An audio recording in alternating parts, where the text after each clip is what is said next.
Tēnā koutou katoa. My name's Jono. I'm the tech tutor here at Te Pae Tata. Today, my tech vlog will be focused on removing the stigma around esports and showing you what's got your tamariki all hyped up about this new form of sports. Esports is short for electronic sports, and it's a form of sports competition using video games.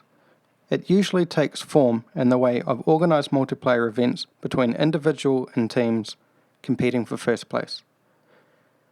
Although organised competitions have been a long part of video game culture, these were largely between amateur players, until the late 2000s when participation from pros and spectatorship in these events through live streaming platforms such as Twitch and YouTube saw a large surge in popularity. By 2010, esports was a significant factor in the video game industry. Professional gamers or pro gamers are often associated with gaming teams or gaming associations. These teams often cover multiple sports games within tournaments and leagues that they may also represent single players playing one-to-one games. Major league gaming competitions often have total prize pools comprising of millions of dollars. Just recently, a 15-year-old boy won the latest Fortnite World Cup, which he took home $4 million. Te Pae Tata has recently formed an esports club, initially focusing on two games, CSGO and Fortnite. CSGO, which is short for Counter-Strike Global Offensive, is a multiplayer first-person shooter developed by Valve back in 2012. The game pits two teams against each other, the terrorists and the counter-terrorists. Both sides are tasked with eliminating the other while also completing separate objectives.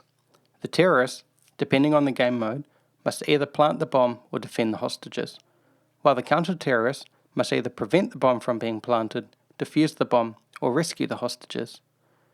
There are 9 different game modes, all of which have distinct characteristics specific to that mode. The 2 game modes that we will be focusing on are Capture the Base and Last Man Standing.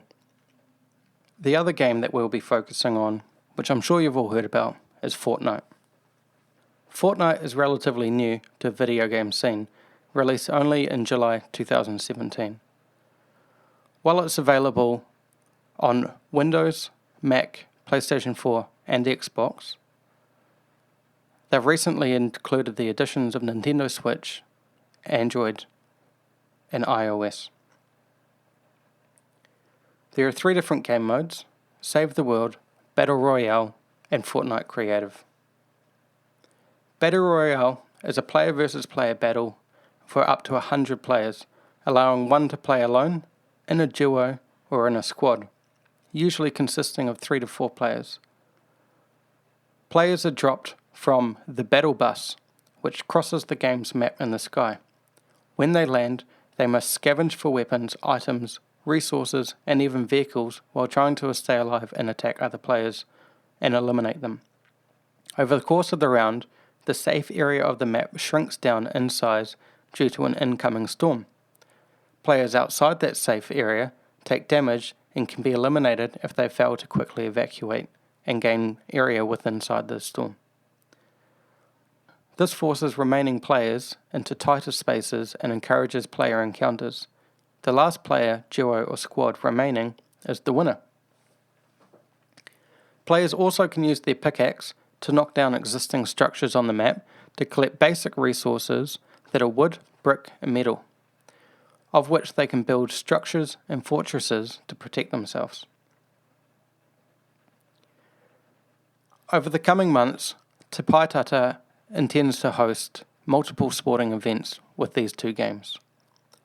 If your child or your husband or your wife are interested in playing any of these games, please get in touch as we will be doing game tryouts throughout the term. If you succeed to make it through to one of these tryouts, you will be offered a position on the Te Pae Tata Ruapehu Esports League. Players will be expected to come to regular trainings, to compete in regular events both nationally and internationally. By November 2020, we will host a national competition inviting all schools or clubs down to Te Pae Tata for a major competition. If you have any further questions about your child's gaming habits, please get in touch with us. One of the largest concerns that we have around esports is maintaining a healthy culture, making sure your children are eating right, taking regular breaks, and doing well at school.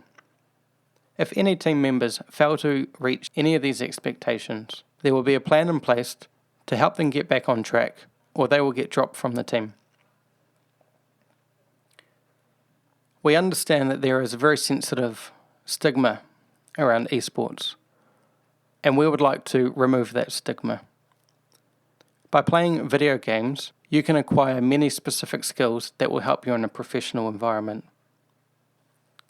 Fast thinking, communication, teamwork, strategy, is just to name a few of the key skills that anyone will get through playing esports. Again, if you have any concerns or questions, please come down and visit us at Te Pae Tata.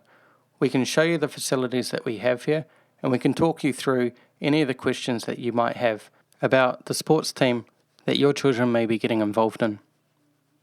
Thank you very much for taking the time to look at the footage and to listen to our tech vlog today. Tēnā koutou, katoa.